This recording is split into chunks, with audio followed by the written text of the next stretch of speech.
All right, let's start with a kind of wild question. What if the best business book you could possibly read isn't a business book at all? What if it's actually a spiritual guide based on ancient wisdom from the Toltec people? I know it sounds a bit out there, but you're about to see how the four agreements might just be the secret weapon your work has been missing. And look, I get it if you're a little skeptical. You'd find this book in the spirituality section, probably a totally different part of the bookstore from the business classics. But that's exactly why this is so interesting.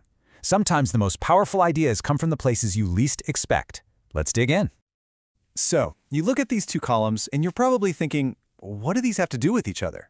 On one side, you've got these big spiritual ideas. On the other, the hard realities of business. But here's the core idea we're going to unpack. You just can't build a truly great business, one with real integrity, without mastering these so-called soft skills. Let's connect the dots.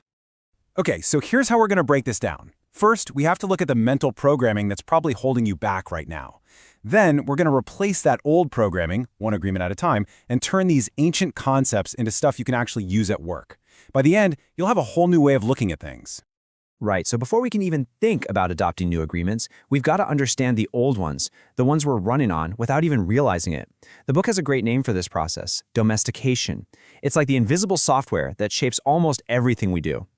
You can kind of think of it like this. From the moment we're born, we're handed a rule book from our parents, our culture, our teachers. We learn really fast what gets us a reward, praise, a smile, and what gets us punished, disappointment, being ignored. This whole process installs a kind of default operating system in our brains before we're old enough to even question it. And that inherited book of law, well, it leads us to make thousands of tiny little agreements with ourselves. We agree with ideas like, I'm not smart enough for that promotion, or I have to make everyone happy. And the result? A constant nagging voice of self-judgment in our heads. In business, this is where imposter syndrome comes from, that fear of failure. It all stems from agreements we never consciously chose to make. So, the big question is, how do we start overriding that old programming? Well, we start with the first and honestly the most fundamental of the four agreements. It's all about the most powerful tool that every single one of us has. And here it is. Be impeccable with your word. Now, I know that sounds simple, right? Maybe even a little bit cliché, but in this framework, it is everything. It's not just about being honest. It's about deeply understanding that your words are the primary tool you use to create your own reality. The book basically says that your words have a kind of magic to them. And just think about it for a second. It's true, isn't it? A parent tells their kid, "You're a little clumsy," and that can cast a negative spell that lasts for decades. In business, a manager's offhand critical remark can absolutely tank a team's motivation. Your words are literally building or tearing down the world around you every single day.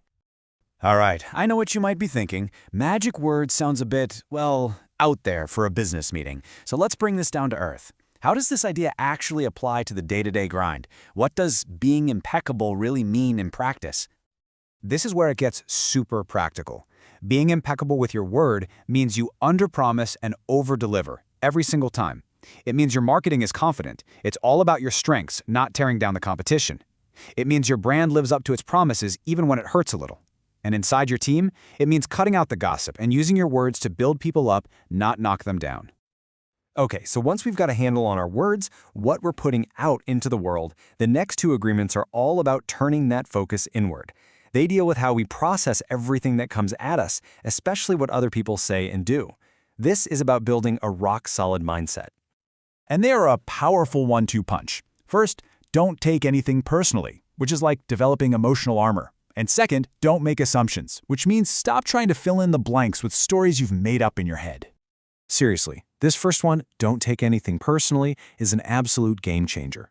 It means understanding that when a client is angry or a colleague is short with you, it's not actually about you. It's a reflection of their world, their stress, their bad day.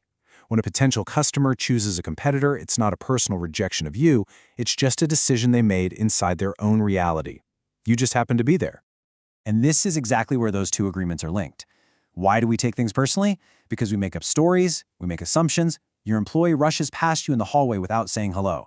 Your brain immediately jumps to, what did I do? They're mad at me. You've just created an entire drama based on zero information.